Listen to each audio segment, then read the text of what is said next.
Fala galera, sejam todos bem-vindos. Mais uma questão hoje aqui do ITA para a gente fazer. Questão 41, ITA 2019, ainda na primeira fase. Já deixo meu pedido aqui para que você curta esse vídeo, se você gostar, claro. E que você, se não se inscreveu, se inscreva, por favor. Então é o seguinte, a questão ela quer saber qual é o lugar geométrico do par ordenado AB pertencente ao R2, ou seja, ao plano cartesiano, para que esse sisteminha aqui seja impossível. Então é meio que discutir o sistema, não chega tanto que ele já diz que ele quer que seja um sistema impossível. Então, o que é isso? Seguinte, imagina que a gente tem como exemplo aqui um sistema linear. Nesse caso aqui eu coloquei três equações, três incógnitas. Incógnitas aqui são x, y, z. A1, B1, C1, A2, B2, C2, A3, B3, C3 são os coeficientes. Assim como esses caras aqui seriam um termo independente, né? K1, K2 e K3. Então é o seguinte, a gente monta uma matriz dos coeficientes, tá aqui, aqui, essa primeira coluna são os coeficientes do x, a segunda coluna os coeficientes do y e a terceira coluna os coeficientes do z. E aí eu chamei de D o determinante dessa matriz. E a gente tem o seguinte, olha só, aqui a matriz ela tem que ser quadrada, né, para ter ideia de falar, para a gente poder falar em determinante. Poderia ser 3x3, 4x4, seja lá quantas equações a gente tem aqui. O número de equações tem que ser igual ao número de incógnitas. Então olha só, se esse determinante for diferente de zero, a gente diz que o sistema é possível e determinado. O que isso significa? Que tem uma única solução. Então, sistema SPD significa sistema possível e determinado, uma única solução. Agora, se esse determinante for zero, temos duas possibilidades. Ou ele vai ser impossível, aqui, ou ele vai ser possível e indeterminado. E aí, cara, possível e indeterminado, o que significa? Infinitas soluções. Possível e indeterminado, não possui solução. Então, não possui solução. Então, já fica para você saber o seguinte, um sistema, ou ele não tem solução, ou ele tem infinitas soluções, ou ele tem uma única solução. Não é possível um sistema que trabalha nos reais, né, que ele tenha só uma solução. Se ele tiver mais de uma, na verdade ele tem infinitas. Mas como é que eu diferencio o sistema possível e indeterminado do sistema impossível? A gente vai pegar esse dx aqui que eu chamei. O que é esse dx? É o seguinte, volta aqui para esse determinante, tá vendo aqui, ó? Na verdade poderia ser qualquer uma das colunas aqui, tanto faz. Vou tirar essa primeira coluna, que seriam os coeficientes do x, e vou substituir por K1, K2 e K3. K1, K2 e K3. Beleza? E aí calculo esse determinante, esse é o dx. Se esse determinante dx for igual a zero, o sistema é possível e indeterminado. Se o determinante dx for diferente de zero, o sistema é impossível.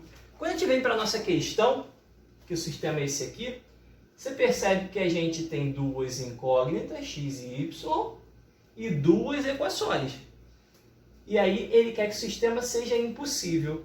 E aí quando a gente trabalha com um sistema que é 2x2, né, duas equações, né, e duas incógnitas, tem uma forma aqui que a gente vai fazer um pouquinho mais rápido. Mas só para a gente diferenciar aqui, sistema possível e indeterminado, sistema impossível, com duas equações e duas incógnitas, para ficar bem claro para vocês como é que isso está acontecendo, é o seguinte, por exemplo, só visualmente falando mesmo, olha só.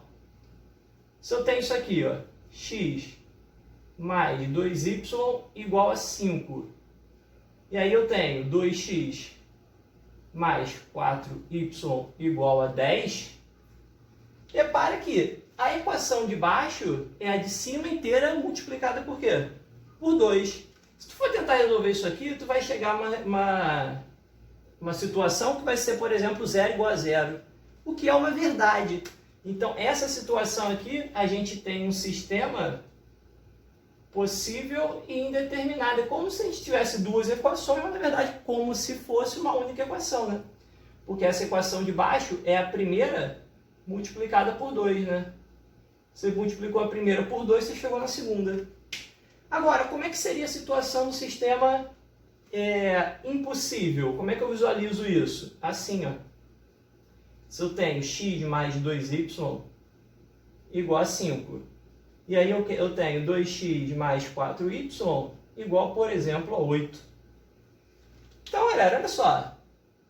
Se eu tenho x mais 2y igual a 5, aí do lado esquerdo eu multipliquei tudo por 2, virou 2x mais 4y, aqui do lado direito eu deveria multiplicar por 2 também. Então, nesse caso aqui, o sistema seria impossível. Por exemplo, se tu faz a equação de baixo menos 2 vezes a equação de cima, fica 2x menos 2x, zerou. 4y menos 4y, zerou. Ou seja, deu 0. Igual a 8. 2 vezes 5 dá 10, né? 8 menos 10, menos 2, né? Isso aqui é falso, né? 0 não é igual a menos 2. Então, a situação aqui é um sistema impossível. Agora, quando a gente tem duas equações, duas incógnitas, não precisamos montar, embora saia disso, não precisamos montar esse determinante. Basta fazer o seguinte. Você faz o coeficiente do termo em x de um sobre o coeficiente do termo em x do outro tem que ser igual ao coeficiente do termo em y sobre o coeficiente do termo em y do outro, para que seja o determinante de zero. Né? Então, o que a gente tem é o seguinte, no sistema 2 por 2, está aqui, ó, A1x mais B1y igual a C1. E A2x mais B2y igual a C2. Quando é que o sistema ele vai ser impossível? Quando acontecer o seguinte, ó, a gente faz diretão, então tem que fazer o determinante ali, ó. A gente tem, por exemplo, A1 sobre A2 tem que ser igual a B1 sobre B2, e isso aqui serve para sistema possível e indeterminado também, só que a diferença é que no sistema possível e indeterminado, aqui deveria ser mais uma igualdade, que deveria ser diferente de C1 sobre C2. É como se eu tivesse o seguinte, ó, 1 sobre 2 tem que ser igual a 2 sobre 4 e tem que ser diferente de 5 sobre 8. Fato é. Então, eu vou usar isso aqui direto para resolver isso aqui. Então, olha só. A diferença é que ao invés de fazer esse sobre esse, eu vou colocar esse sobre esse aqui, né? Esse aqui é maiorzão, sobre menos 1 fica mais simples. Então, a gente fica com, voltando para a questão agora, a ao quadrado sobre 5 mais 5b ao quadrado, tudo isso sobre menos 1. Isso tem que ser igual a 10ab sobre 5. E ao mesmo tempo tem que ser diferente de 10 sobre 10, né? 10 sobre 10. O que eu vou fazer? Primeiro eu vou trabalhar com essa igualdadezinha aqui, ó. 10 dividido por 5 aqui, né? Vai dar 2. Dá 2. Então, a gente fica com a ao quadrado sobre 5 mais 5b ao quadrado igual a menos 2ab, passando menos 1 para lá. Multiplicou tudo por 5, trouxe esse cara para cá. Então, ficou a ao quadrado, quando multipliquei por 5, morreu. Aqui ia ficar o menos 10ab, vem para cá, mais 10ab. 5 vezes 5 aqui, 25b ao quadrado. Isso igual a zero, né? Sobrou nada do lado de lá.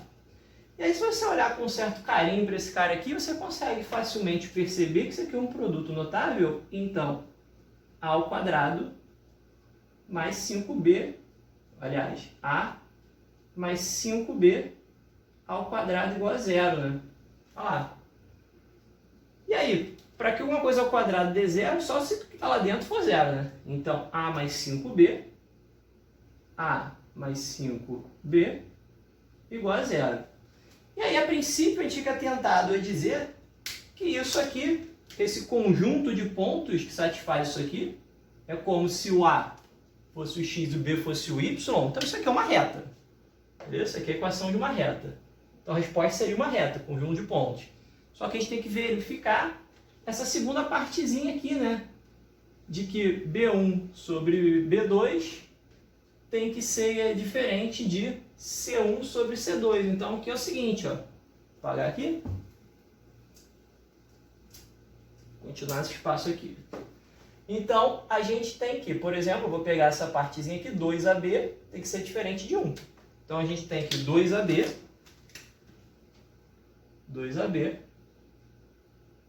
diferente de 1. Não é isso? Tá aqui, ó. 2AB, diferente de 10 sobre 10, que é 1.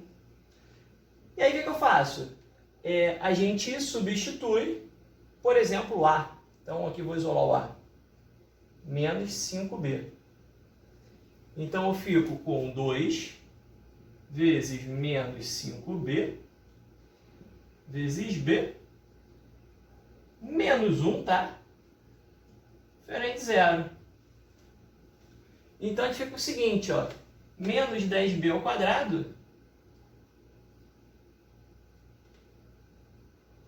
menos 1 tem que ser diferente de 0. Na verdade, a gente pode colocar assim, ó, b ao quadrado diferente de menos 1 sobre 10, né? Bom, só que como eu estou trabalhando no conjunto dos números reais, né? Estou no R2, no plano cartesiano, com certeza b ao quadrado vai ser sempre diferente de menos 1 sobre 10, né? Porque não tem como. Não tem condições de b ao quadrado dar algum valor, no caso, que seja menos 1 sobre 10. b ao quadrado, o menor valor é 0 ou positivo, né? Dentro do conjunto dos reais. Do complexo é outra história. Então a restrição aqui não tem nenhum valor, né? Beleza? Então a resposta de fato é o quê? Uma reta. Não tem nenhum furo nessa reta, não tem nenhuma restrição nessa reta. É a reta inteira. Essa reta aqui. A igual a menos 5B, né? Beleza, galera? Espero que vocês tenham curtido, principalmente essa dica aqui pra gente matar direto. Valeu, até a próxima, se inscreve.